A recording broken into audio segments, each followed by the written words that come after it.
नमस्कार. फक्त योजना या YouTube चॅनलवर मी ओमकार तुमचं स्वागत करतो. तर आर-टी अंतर्गत दुसरी जी निवड यादी म्हणजेच वेटिंग लिस्टमध्ये ज्यांचं सिलेक्शन झालेलं आहे, तर आज अर्ज करण्याकरता म्हणजे शाळेमध्ये प्रवेश घेण्याकरता डॉक्युमेंट व्हेरिफिकेशनसाठी शेवटची तारीख देण्यात आली होती. तर ॲडमिशन शेड्यूलमध्ये येथे पाहू शकता, की जर आलो असता सिलेक्शन लिस्ट जी पहिली आहे, तर यामध्ये कोणतीही मुदतवाढ अद्याप झालेली नाही.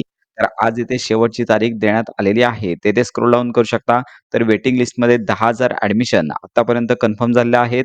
तर साधारणतः यामध्ये पुन्हा मुदतवाढ होण्याची शक्यता आहे. म्हणजे ज्यांनी अजून वेटिंग लिस्टमध्ये ज्यांचं निवड झालेली आहे आणि ज्यांनी अजून अर्ज कन्फर्म केला नाहीये, डॉक्युमेंट व्हेरिफिकेशन केलं नाहीये, तर यांच्याकरता देखील मुदतवाढ होण्याची शक्यता आहे. आणि आता राहिला प्रश्न तिसरी निवड यादी येईल का? तर लक्षात घ्या शाळानुसार जेवढ्या जागा रिक्त राहणार आहेत, त्या जागा जोपर्यंत भरल्या जात नाहीयेत, तोपर्यंत ही आर-टीची प्रवेश प्रक्रिया सुरू राहत असते. तर लक्षात घ्या ह्या प्रत्येक जिल्ह्यातील ज्या शाळा आहेत, त्या शाळांच्या जागांवरती ही प्रवेश प्रक्रिया अवलंबून असते. त्यामुळे जर दुसऱ्या राउंडमध्ये शाळांची संख्या म्हणजे शाळांच्या ज्या रिक्त जागा आहेत, त्या जर भरल्या नाहीत, तर तिसरी यादी देखील वेटिंग लिस्टमध्ये ज्या विद्यार्थ्यांची नावं आहेत, त्यांचाच विचार या पुढच्या लिस्टसाठी केला जातो. तर ही महत्त्वाची माहिती इतरांपर्यंत नक्की शेअर करा. आर-टी प्रवेश प्रक्रियेसंदर्भात जर काही डेट वाढत असेल, तर या संदर्भात सर्व अपडेट आपल्या चॅनलवर दिल्या जातील. त्यामुळे खात्रीशीर माहिती करता आपल्या चॅनलच्या कनेक्टमध्ये राहा.